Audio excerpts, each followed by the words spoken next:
welcome to the Home Life Expo. I'm your host, Elizabeth Durazio, and I'm joined by Ken White, and he's of Valley Artesian Well, and he's going to tell us some amazing things that his company is working on this spring. Ken, thank you for joining us. Thanks. Well, tell us about Artesian Wells. Sure. Probably 40% of the people in the area at least have their own private water well systems. So when people are drilling a new house, of course they need a water supply, and we come in with our well drilling equipment. We'll drill down through the soils into the bedrock, set steel casing. This is kind of a mock-up of what a well looks like.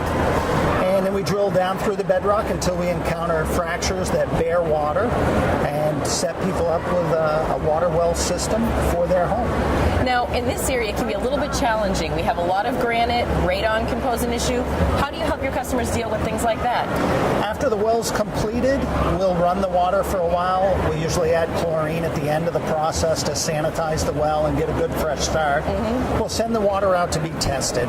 Commonly in the area, people will have hard water, iron in the water, manganese. Welcome to New England. Yeah. Some houses need no filtration at all. Others do have to have filters. Radon is an issue. We see that more in the New London, Sunapee area, but it can be present anywhere. It's worth testing for. It can be filtered out rather easily. And all those issues can be dealt with.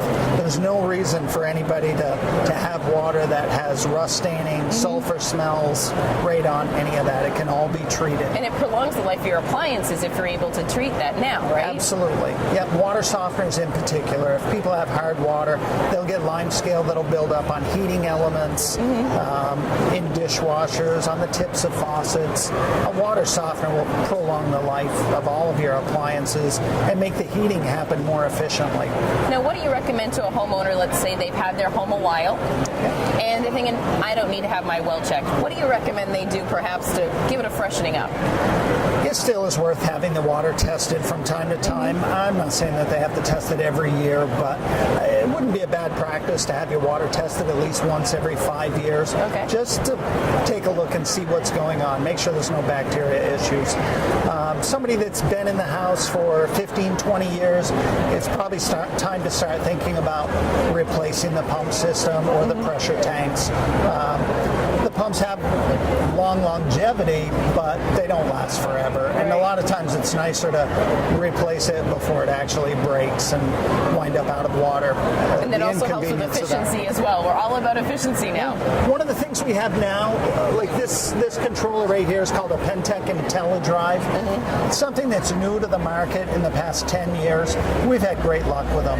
It's a controller that will actually retrofit on an existing pump. We install them on most of our new pump systems. It basically provides a variable speed controller for the existing pump and allows you to have constant water pressure. The older systems would go back and forth between 30 and 50 Gotta pounds. love those showers. The newer systems will keep you right at 60 or 70 pounds. It'll stay right there within just a couple pounds. And they offer space savings. That's all you need is a small that's not that big. pressure tank like that. A lot of safety. If you run the well dry, the system will turn off automatically rather than burning out the pump system, restart itself off automatically. If you have leaks in the system, it'll alert you to that. They can even be equipped with water sensors that go on the floor. So if you have a leak, something pops in the basement, if that sensor gets wet, it shuts off your pump system and prevents a flood. I think you're definitely a local expert. Thank you. And I really encourage our viewers, contact Ken and everybody here at Valley Artesian, especially if you've been in your house a couple of years. Sounds like there's a lot of things we can do to make them more efficient and happier places to work. Thank you so much, Ken. Thank you. The snow is disappearing and the holidays are behind us, but our local soup kitchen needs us more than ever. We can learn how we can help when we return.